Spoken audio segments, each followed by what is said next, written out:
The biggest blessing for me was COVID because everything shut down. And then people freaked out. Like, there's no chips. You can't get this. You can't get computers. You can't do these things. And all of my computer partners were like, well, we can't sell computers. We're 30,000 computers back ordered to Best Buy. Why can't you get them? Intel won't sell us 30,000 chips. They have to take care of all of their vendors because they can't get enough. So they can't take care of this person and that. They can't give us 30 because they got to spread them out. But a smaller company can get chips. They can get 500. I'm like, really?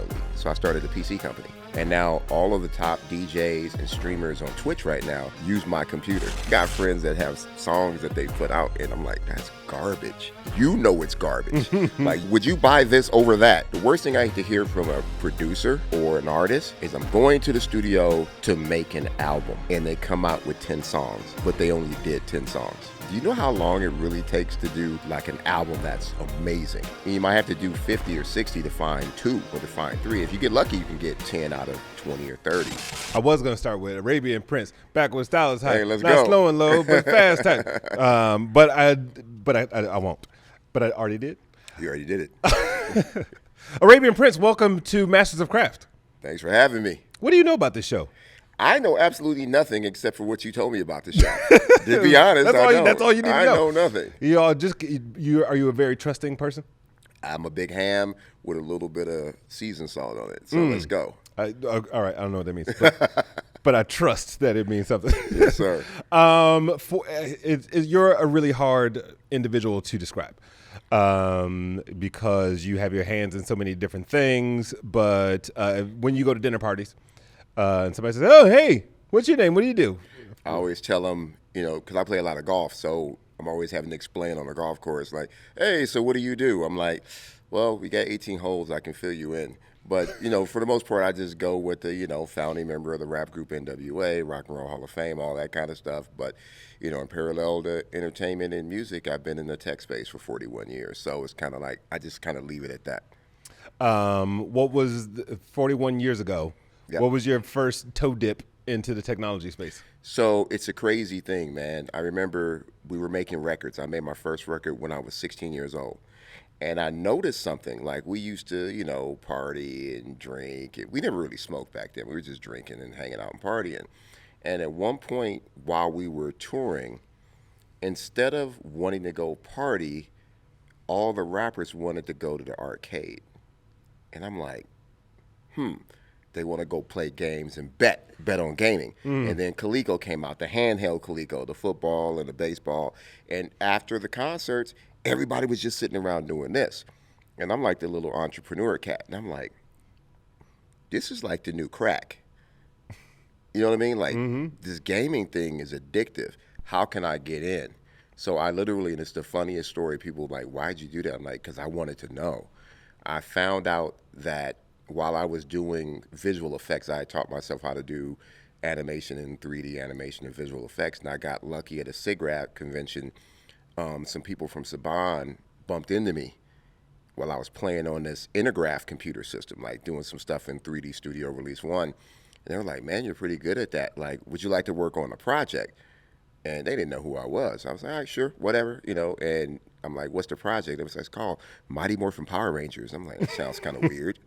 And I ended up doing visual effects on that. So that's how I kind of got in. But how I got into the gaming side was while we were doing all of the Fox Kids stuff in the morning, I had to go to Fox and have meetings and found out that they were starting Fox Interactive.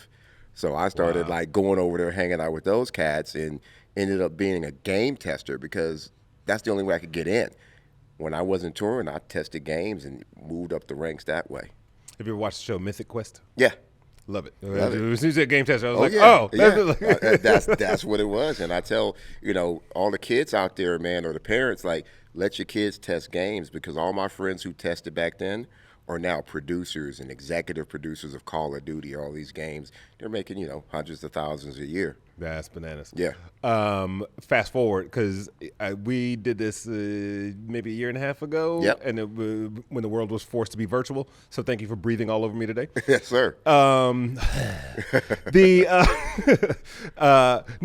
Because you were in your studio, Yep. your home studio. You're wearing a SpongeBob shirt. Hey, This dude's just like I big usually, nerdy kid. I still got on yellow. Oh, yep, yeah. Yeah, I got a little yellow on. And it also reminds me of the first time I met you. This is in Cannes. I Yep, don't know if you Cannes, remember. France. And like you were like a couple of people ahead of me in line, and you were just goofing off. Yeah. And I was like, "Who's this dude? Who's this dude?" Yeah. How do you describe who you are? You know, like you're a big kid, but that's my definition. I am Willy Wonka and SpongeBob. That's it. Willy Wonka, SpongeBob. That's me. With a little gangster on the side. Yeah, don't make me mad. But other than that, that's What who I elements am. of each? Willy Wonka. I'm a mad scientist. You know, like you saw my space online. I do everything. I teach myself how to do new things. Like I do everything from 3D printing to, 3D animation to hardware tech design to software, app design. I kind of figure stuff out. I remember I had to go do a project, and I was looking at, okay, I need to get hats and shirts, and I'm like, I can do that. So I bought a t-shirt press and then figured out how to do vinyl cutting and all of that kind of stuff. So that's what drives me, is figuring out how to do things. And then what I do is I take that and show kids how to do it. Say, here's a career for you, or things like that. So that's that side. And the SpongeBob side is just, I'm a big kid. I'm never going to grow up, you know. I feel more like Patrick. For various reasons. Yeah. But no, and I want to put this in perspective because, when you say like you're doing this for kids or you Yeah. build these things, like it's not like you're just doing it in your garage and like goofing no, off. no. I mean, you are doing that, but Yeah. let's talk about the scale. Yeah. You tell me. Yeah, so we just built this thing for a company called Solar Impact. They have something called the Solar Beehive in South Central, like 60th and Central, I believe. It's a huge 50. I got to ask them exactly how big it is. Basically, what they did was they bought 6 warehouses in this old district down on 60th. And it used to be the old Firestone manufacturing plant. So imagine a manufacturing plant that is now esports, film, television, robotics, all for kids. Live Nation's involved, Riot Games is involved. Everybody's involved to do something for these kids in the inner city, and huge esports facility, like 80, 90 computer esports facility, like that will rival anything out there, and we put it right in the hood. So that's what I do. I do it there, and we're trying to scale that across the country. Matter of fact, around the world, because I've been in Dubai and Saudi, and we're looking to do the same thing over there. It's funny when you Google Arabian Prince, obviously. Oh yeah, I was kind of nervous the first time I went to Saudi Arabia, and I got there, and I was like, I think they're gonna be a little mad at me about this, but they were like, we know who you are because your name shows up first in Google before us. So That's a flex. Yeah. And what also down that Google list is a medical metaverse. Yeah, thing. and I hate the word metaverse Me because too, I never but- liked it. But yeah. let's say medical interactive. We're building an interactive web for medical to make it easier for people to get medical help, medical advice, speak and interact with their doctors and hospitals. Because right now, everything is either you go to the hospital or you go online, and it's very static. But there should be a more interactive way, and that's kind of what we're building out right now. And it's coming along. It's coming along. Hopefully we can do some things and change some lives, because it's all about giving people access, and a lot of people don't have access to medical. So what we try to do is everybody has I always say everybody has a phone. A lot of people have phones, right?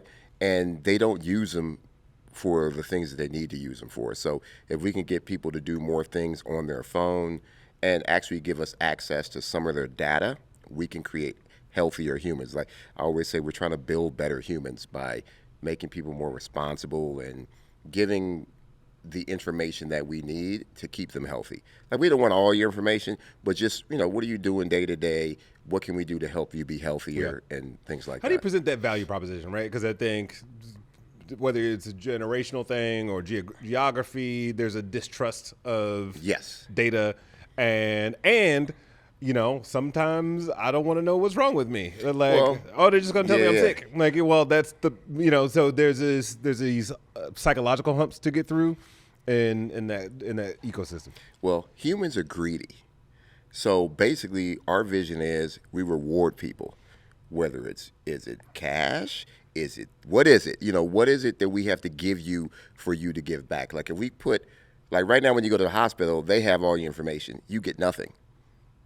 But if you own your data and you can sell it or use it for rewards or things like that, like one thing I always say is one thing that I want to push once we get this thing done is free healthcare, in the sense that give us some of your data that will pay for your healthcare every year. Right.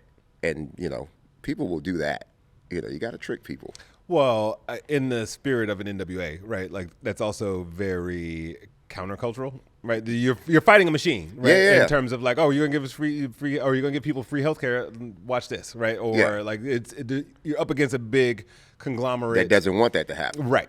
So, like, how do you navigate that side of it too? In these paths. Well, insurance companies want you to be healthy because they have to divvy out all that money for you to get surgeries or your medication and things like that. So we're working with insurance companies and going, hey, pay us to pay these people to be healthy. Now, you save money in the long run. So they're like, that's a good idea. So, we're pulling teeth, but we're going to get there. Yeah. Yeah. Are you a systems thinker? Are you because I feel like you have so many different entry points to when an idea becomes a thing. Where does it usually start with you? And then how do you examine an ecosystem around whatever it is you're about to do? I'm very analytical. I'm an idea guy. So I had this company. I never got it off the ground, but I love the name, and I still may do it. It's called the Ooh Factor. So I'm like, ooh, I could be playing golf, and I'm like, ooh, that's a great idea. And then I go home, sketch it out, and then from that point, I find somebody smarter than me to make it happen.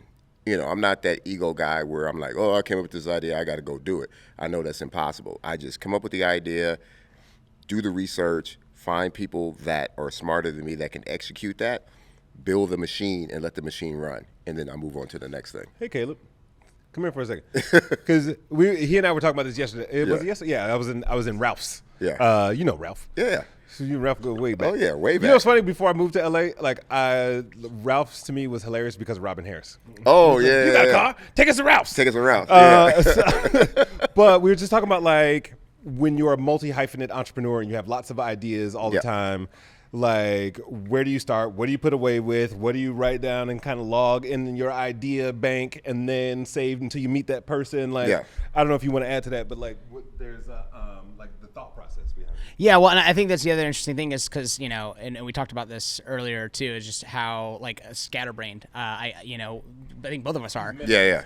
Medically, in a lot of different ways, 30 diagnosis actually. But what is, and what I've done is I've created a system that allows me to just like you do is I write down the idea, but I have to tell myself, shiny object syndrome. So I have to write it down and then bury it and shelve it until I can, maybe think about that. But I think one of the questions that I'm very curious about is you just talked about finding that person. Right. What qualifies that person? Because I think that's the biggest thing for me is I have opportunities for people that are either smarter or are hard enough working that, with the right talent involved, we can get the machine going and building. But then if you're so involved in all these other things, and we're talking about there's this core focus that you kind of have to have. Yeah. And then you kind of have the, the spinoffs. What allows you to make those spinoffs really happen to succeed without derailing the major thing? I think that's an interesting conversation. Yeah, I think for me, I've been blessed enough early in my life to be associated with a lot of big companies, the Microsofts, the Intels, all of them. So I come up with an idea. That's the first place I go, like Qualcomm. Oh, I know people at Qualcomm. Ooh, call those people. And then it just kind of chips away that way. And then I have friends who are just brilliant geniuses, and I call them, and then we put together this, kind of Marvel DC team and make it happen. And the cool thing about most of the things that I do is, I'll give you a good example. A friend of mine who's a publicist, we were at E3 and she goes, I want you to meet this guy. I know who you are. You'll get it right away. There was a guy who had a product called M Cable. And basically what it was an HDMI cable that could scale video in real time to 4K. And nothing's real time, near real time. You would not notice it, right? Milliseconds from 1080p, 720p to 4K in near real time. And Linus Tech Tips, if you know tech, you know Linus. Linus will go and kill anything if he believes it's not true. He tried, and he's like, oh my God, it works. So I saw this thing. The problem was the guy couldn't sell it because it's an HDMI cable that he's trying to sell for $200-300. No one's going to spend that. I mean, after Monster, Monster Cable was selling those cables for $300, and basically all it was a cable. Digital is digital is digital. I don't care what you do to it; it's still a digital signal. So anyway, I meet the guy, and I'm like, "Wow, this works." I told him, "I can sell this for you, but you got to trust me." He didn't know me from Adam. I showed him some stuff, and he goes, "Okay, go for it." So I 3D printed a bunch of prototypes. And my vision was take this cable and turn it into a dongle, make it look something like a Fire Stick. So I did this. I made it look really cool and hip for kids. I said, let's go for gaming first. Let's put a little logo on it, put a little keychain thing on it, and they can plug it into their Xbox, PS4s, or, whatever. And it went viral. Same chip, same technology, but it's not a cable. So that's what I try to do. I find people who have things that I can scale. I'm a very good scaler. Or if I have an idea, I find somebody who has something that's similar, and I take that and get them to let me have it, or let's partner and do that. And yeah. I like body language. Yeah. Something just happened to you right now. Like there's this energy of excitement. Yeah. Like what's the goosebump moment for you? Like when does it turn on? Because we all hear ideas all day long. Some of them are good ideas. And it's like, oh my gosh, that's a goosebump idea. Yeah. Right. And what is that? What's the tipping point for you? Doing something that hasn't been done. Right? Because my company's called Innovate Next, right? So doing something that hasn't been done, or pushing the boundaries of something, like when something's stagnant and it doesn't break through that wall, that's when I get in. Like the biggest blessing for me was COVID, because everything shut down. And then people freaked out, like there's no chips, you can't get this, you can't get computers, you can't do these things. And all of my computer partners were like, well, we can't sell computers. Like we're, my partner company, iBuyPower, we're 30,000 computers back ordered to Best Buy. 30,000. And I'm like, why can't you get them? Well, Intel won't sell us 30,000 chips. They have to take care of all of their vendors because they can't get enough. So they can't take care of this person and that. They can't give us 30 because they got to spread them out. And they said something to me that, like, the aha moment. Mm-hmm. They're like, but a smaller company can get chips. They can get 500. We can't get 30,000, but the small company can get 500. I'm like, really? So I started a PC company, and I started selling PCs and gaming and streaming PCs during COVID. And now all of the top DJs and streamers on Twitch right now use my computer because I was able to get in because I figured out that, oh, they can't sell them, but I can get this many, And to Caleb's point, like, do you feel like you suffer at all ever from like shiny object syndrome? Right, where it's like, oh, am I done here? Oh yeah. Like, no. I'm very good at, like I said, I'm very analytical. I am very good at knowing when to rein in the horses, or when something's not going to work. Not saying everything I do works. There are a lot of things I've gone down and gone, that's not good. Like, let it go. I don't. One thing I tell kids and everybody, even when I talk to people in the music industry, never fall in love with what you do. Do it, but don't fall in love with it. Because you see so many people fall in love with their projects, whether it's tech-related or music-related or entertainment-related. They fall in love with it. They're like this. I'm like, this is just intellectual properties. It's coming out your brain. Just spew a bunch of stuff out. One of those things is going to work, but don't fall in love with any of them. And I think the biggest secret to success is knowing when you have a hit, as opposed to falling in love with what you just did. Like, oh, look at this art I did. That's amazing. Maybe not. But you have to be able to look at that one piece of art out of the 20 that you did and go, there's a Rembrandt. That's kind of how I've been able to do, is not fall in love with what I do, but when the one thing happens, I know how to find it. Yeah.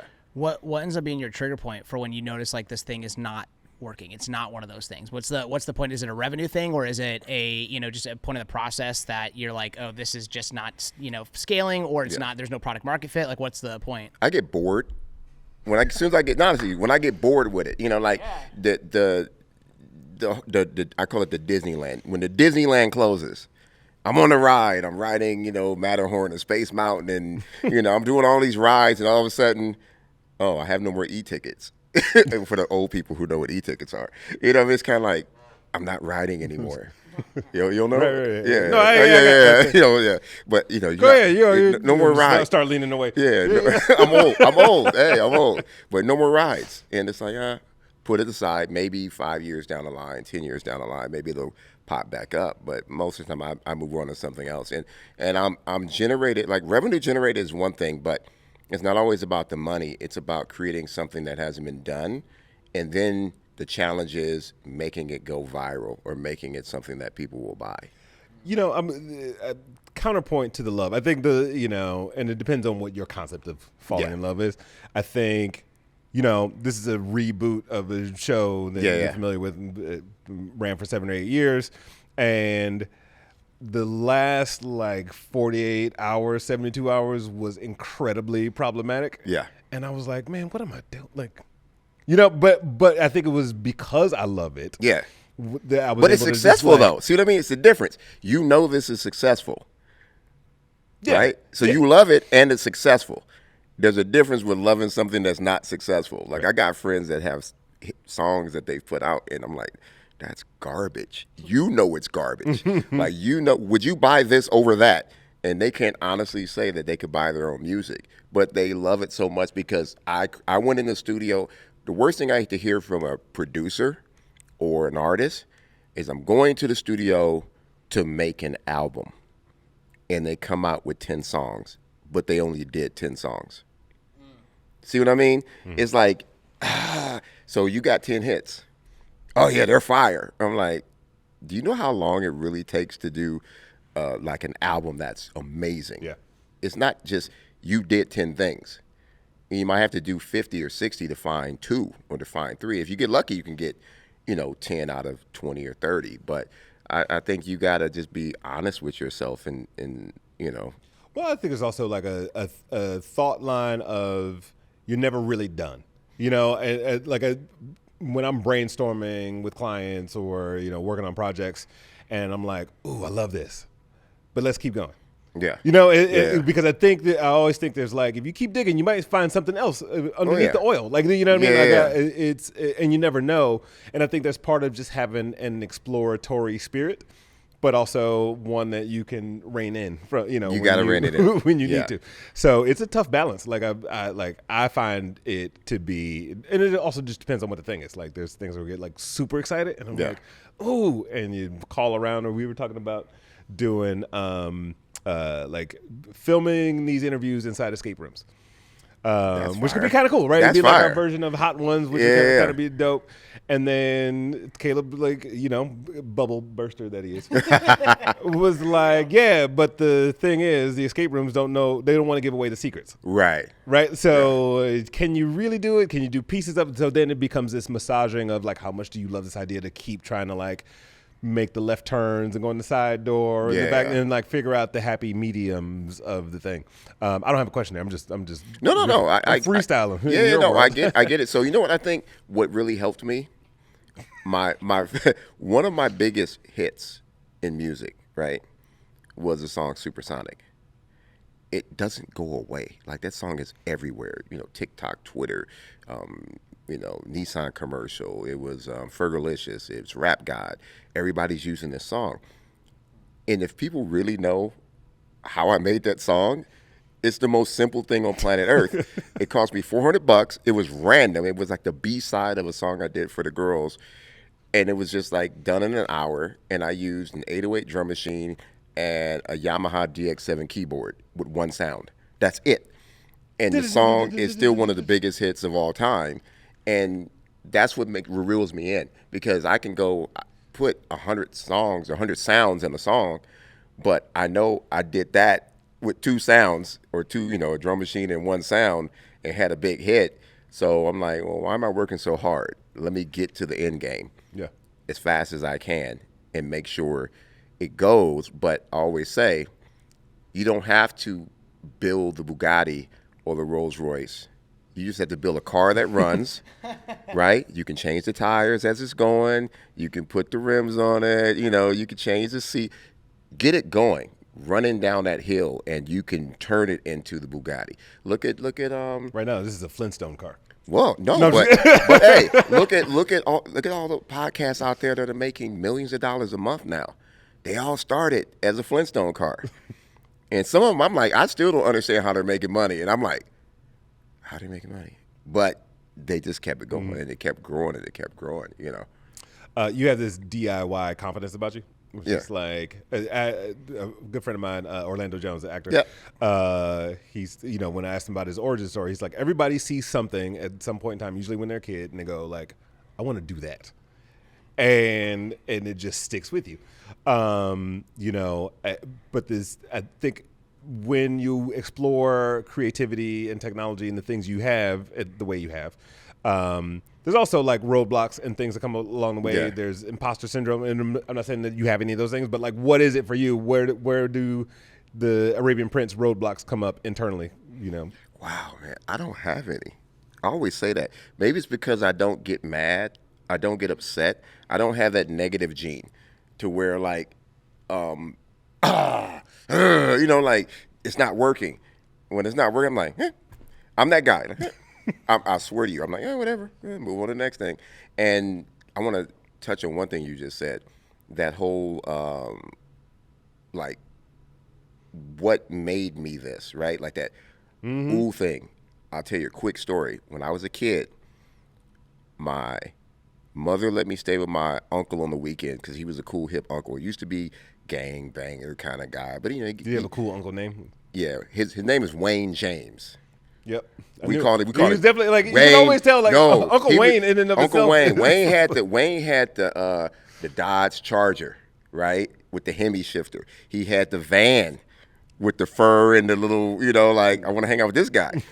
Cute, blonde, like light eyes. Always had the women. That's my uncle. I got to hang out with him. And on the weekend, I would hang out with him, and he would let me just do all kind of dirt, right? And they snuck me out to a Parliament Funkadelic concert, 1977. I go to the Forum. I see the landing of the mothership. Now imagine being a kid, right? I'm like 10, 12 years old, and I'm sitting in there probably high because everybody's smoking weed in the Forum. And I'm like, and I see George Clinton.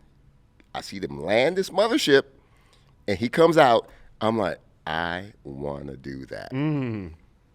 And that encompassed the music, the stage show, but also the visual effects. That's how I got into that whole thing because they landed a spaceship in 1977, right? It's ridiculous. That's crazy. Yeah. And I'm like, all of that is me now because I saw that. If I had never gone to that, I probably would have played football because I had a football scholarship. So, I mean, it's kind of like that's what pushed me over the edge. My mom took me to the psychiatrist because I used to sit in my room and listen to Parliament Funkadelic with the lights off. Wow. And she thought something was wrong. She thought I was devil worshiping or something. She brought the church over one time. No, she brought the church over to pray over me in the living room, and I'm screaming and hollering like, ah! I was like, it's like The Exorcist. They're like, you need to stop doing this, listen to this music. I'm like, leave me alone. You guys are crazy. Yeah. That's it's frightening. Yeah.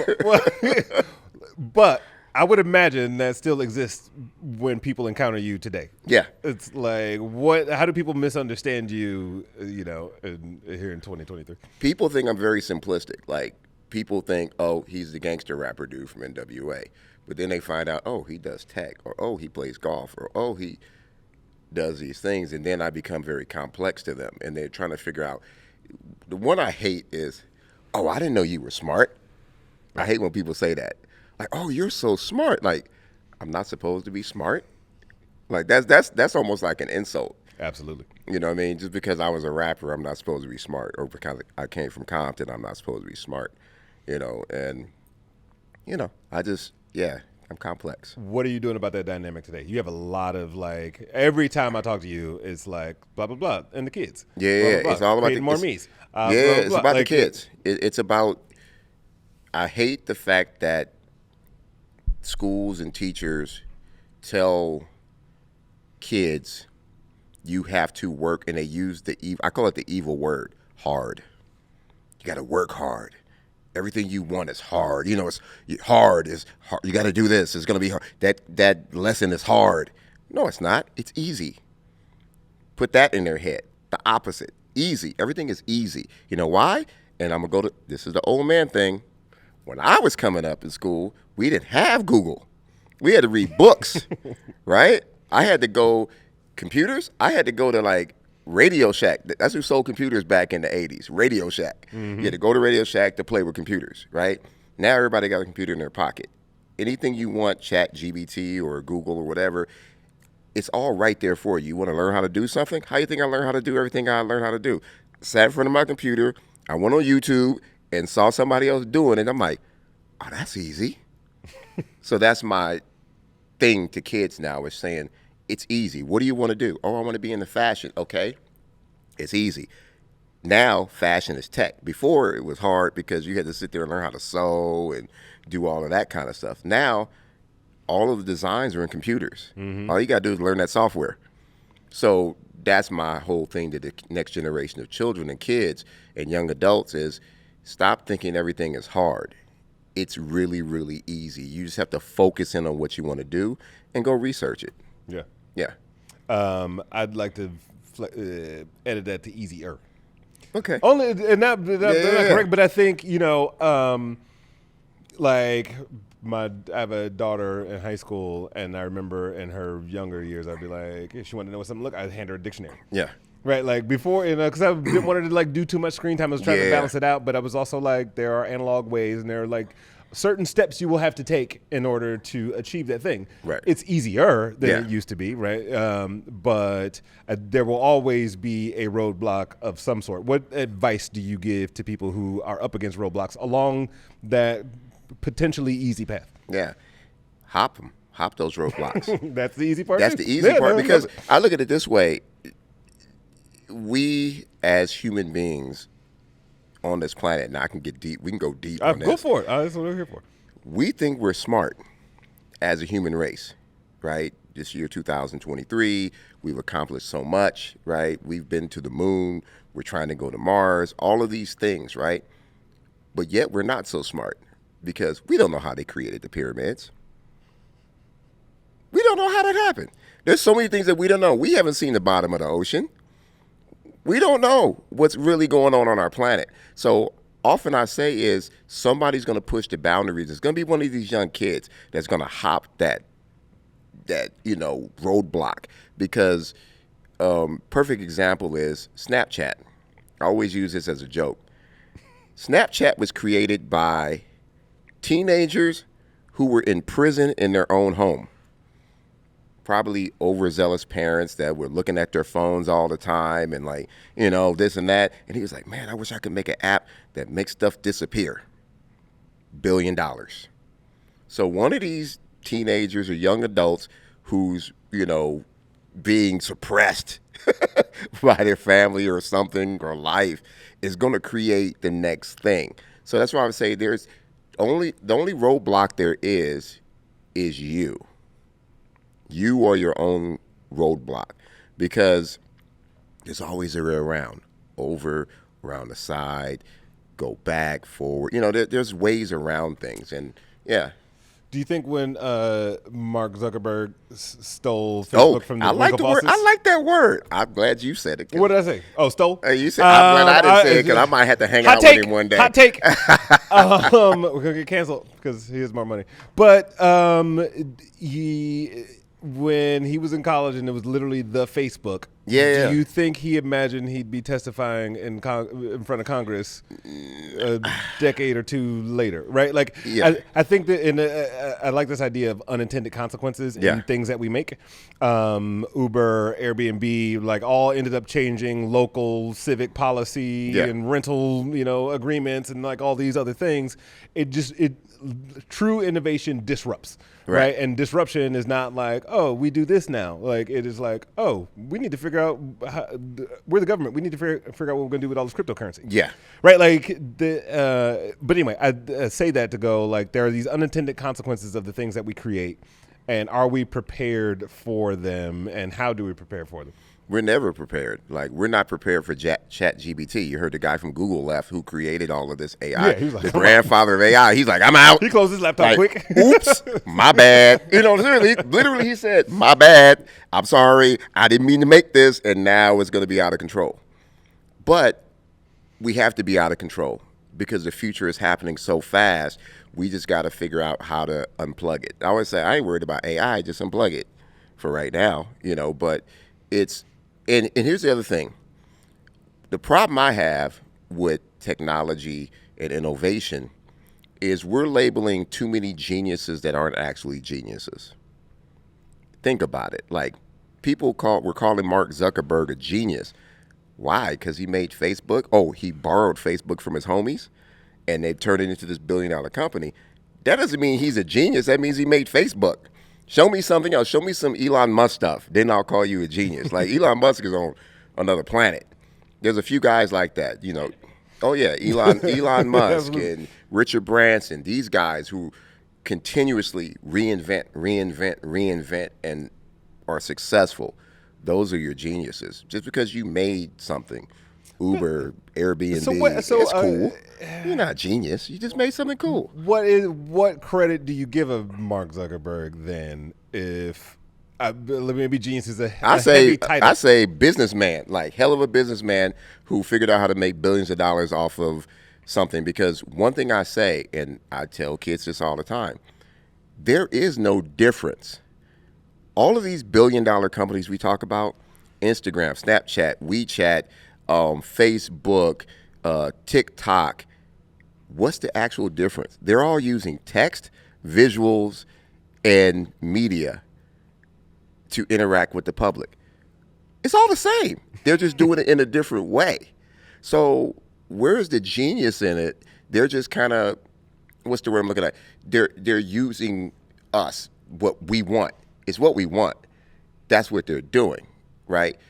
But every now and then something comes out that's totally left and totally different. That's amazing. But, it's, I don't know. I really don't know. I think about, the labels we give people probably undeservedly, like the point you mentioned. There's a good friend of mine, Nick Cooper, who's a vocal coach, like Coach Beyonce and a bunch of other like people we know and love. And I asked him, like, what do you think about the state of music today? This a couple years ago.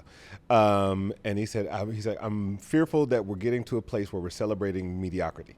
And I'm paraphrasing what he said, but like the idea that we can hear somebody singing on YouTube or Instagram and like, oh yeah, you got it. And like all your friends are the ones that are cheering you on, but like you don't, like you're subpar, and I don't know if that's fixable, but I think it bleeds into the credit we give people who make a thing. Yeah. And, but it's not the level of quality or genius that we might give it. Yeah. Well, I think the longevity shows the genius in it. So you have influencers who get really, really big, from doing mediocrity, like you said, right? Mediocre stuff, they get really, really big following. But then the genius comes out, Justin Bieber, who was this little kid drumming, and like he could have been medium, but he became large. Like he broke through because he was the real deal. So the real deals break through. And I always go back to this guy because everybody used to diss him and talk bad about him as a social media influencer. PewDiePie, right? Oh, he sucks. He's this. Why is he so? Because he's good. Yeah. You could hate him all you want, but he figured it out. Everybody followed him. They hated him, but he kind of did the land work. He made it what it was to be a social media influencer. Well, not even speaking to what Mr. Beast is doing now. Oh, the Beast, same thing. People hate him, absurd. But it's the same thing. Yeah. He's putting in the work. He's not. No, he's working hard to get to where he's at and stay there. Even what's my other guy? I always forget his name. The one who he colors his glasses. Casey Neistat. Casey, another one. Yeah. Genius. Yeah. Those guys are geniuses. Yeah. In their own way, they've built this thing that you gotta like, or you hate, but you gotta like hating it. whatever. I think what's interesting to me is you were talking about like just young people and genius, and I think for me it's like because I have this young guy that I mentor that has he goes through what is the air quotes? I don't want to know what that means. To be fair, some days I feel like is anything coming across, but no, what's interesting to me about him is like he is, and he's about to be 16, right? And he, his entire life has been like not good at school, not good at the box. Like he just doesn't fit into like the, the ecosystem, which is kind of more and more happening these days. We're noticing that the box is kind of messed up for education, but he's just really struggled in that barn, and he's been completely just suppressed on like you aren't gonna be good enough, and like that's been my constant is like no you are. It's like having that conversation, and the reason why I'm bringing this up is because and the conversation of genius is like how much of it is just luck and skill, right? And skill that can be learned, and luck that is curated through repetition, right? And so like you have a Zuckerberg, and for him it might have just been the right skill and the right time and the right luck early on, right? Whereas some people, it takes a bunch of at-bats before they hit that mark. And I think about, we were talking about Alex Hormozi and his story, and he's a big entrepreneur who had, built a massive a company out of almost nowhere. He had multiple different companies, and then decided to focus himself on a gym, just a gym that he had, or multiple gyms that he had, and eventually figured out how to, create this gym, scale it to a point to where he was making 7 figures, and then was able to start licensing that. This is a completely compressed and short version of it, but eventually stumbled on, I can license this and sell it to people for an excessive amount of money. And he just found that immediately people were buying into it. And what I think is interesting to me about that is he had all these different things. Right. And he was trying all these different things. And then he found the one, and then he had a conversation with the right person. And I think to me, it's like when I'm learning, and we were talking about, you talked about the car, and you talked about like literally was the same analogy I used on the drive here. Was that like I'm working on building something that I've been trying to build a Lambo, but I think I've got a junker, and I didn't realize that the junker can still take me from point A to point B, just maybe not as fast and not as sexy as a Lambo would. Right. And so it's like, so I don't need the Lambo yet. I can maybe get it there, or I can just go to point B already with what I have. And so I think the conversation of a lot of the things that we've been having has just been on accident, but it's been because we've been trying to do something interesting. Right. And then the genius just happens. What's your question? No, I'm just kidding. No. As you would say, I don't think there is a question. Would you like to respond? You got me. You got. So you know what? No. So this is a crazy thing because, like you said, is it working hard, building, repetition, whatever? There's actually genius in that too, because let's look at a basketball team. You got LeBron James, true genius on the basketball court. But you got all these bit players that have their role. And some of these guys are geniuses because they're able to work with a genius. You got to be a genius to work with a genius sometime in order to hold yourself back or know where to be or know what to do. So, for me, it's the person that can circumvent all of these, downsides, and it's the whole Super Mario thing. You're hopping on mushrooms, you're hopping over this barrier, you're falling down this chute, but then you bounce back up. I think that's the true genius, is landing on the top. Nobody asks you how you got there, maybe in your documentary, but no one asks how, Zuckerberg actually got there. He's there, Facebook. Like you said, his buddy said something, and he's like, I can scale this. Right or wrong, he did it, and now it's this, $1 trillion, multi-billion-dollar thing. So there's genius in that, but we also gotta give that blueprint. Just keep showing people that, like I said, I always show people that just do it. Like, if it don't work, what's gonna hurt you? Do it again. Do it again. Do it again. That whole analogy of I hate that analogy. Don't put all your eggs in one basket. Like, why not? Give me 100 eggs. If I drop it, some of the eggs going to break, but I still got 87 eggs. Right. That's how I look at it. Yeah. Let me just keep going, keep going, keep going, keep going. One of those things is going to go, then I can eat. What's on your egg wish list? Like, what's something that you have been noodling on that you're like, oh man, I can't wait, or I'm waiting for the right partner, or? Well, the one we just talked about off mic, which we're going to talk about on mic now, is I'm now raising $150 million diversity fund because I'm sick and tired of, and I often say this, I'm sick and tired of watching the commercials and watching all of the big companies. We're for diversity, and they show a bunch of diverse people walking in slow motion.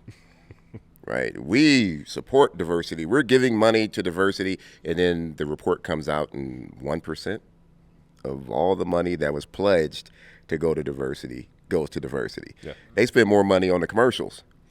Like, seriously, they spend more money on the commercial for diversity than the money they use to give to diversity. So I want to change that. So we're going to raise this $150 million fund, and I'm from the hood. I'm going to the hood.